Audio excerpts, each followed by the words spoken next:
ನಮಸ್ಕಾರ, ನಾನು ಲಿಖಿತ. ಮೈಸೂರಲ್ಲಿ organic oyster mushroom farming and training ನಡೆಸ್ತಾ ಇದ್ದೀನಿ.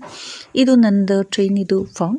ಅವರು ಫಾರ್ಮಲ್ಲಿ ಯೆಲ್ಲೋಯಿಶ್ ಆಗಿ ಮಶ್ರೂಮ್ ಬರ್ತಾ ಇದೆ ಅಂತ ಅವರು ವಿಡಿಯೋ ಕಳಿಸಿದ್ರು. ಇದಕ್ಕೆ ಮೇನ್ ರೀಸನ್ ಡ್ರೈನೆಸ್.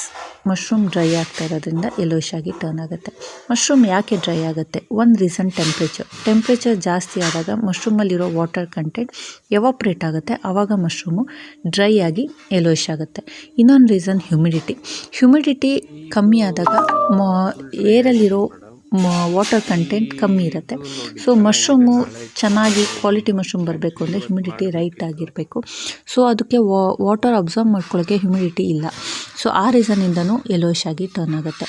ಈ ಎರಡು ರೀಸನ್ ಅಲ್ದಲೇ ಇನ್ನೊಂದು ಹಾರ್ವೆಸ್ಟ್ ಟೈಮ್. ರೈಟ್ ಹಾರ್ವೆಸ್ಟ್ ಟೈಮ್ನ ನಾವು ಮೇಂಟೈನ್ ಮಾಡಲಿಲ್ಲ ಅಂದರೆ ಮಶ್ರೂಮ್ದು ಕ್ವಾಲಿಟಿ ಹಾಳಾಗುತ್ತೆ. So right harvest time, right humidity and right temperature ಇದೆ ನಿಮ್ಮ ಮಶ್ರೂಮ್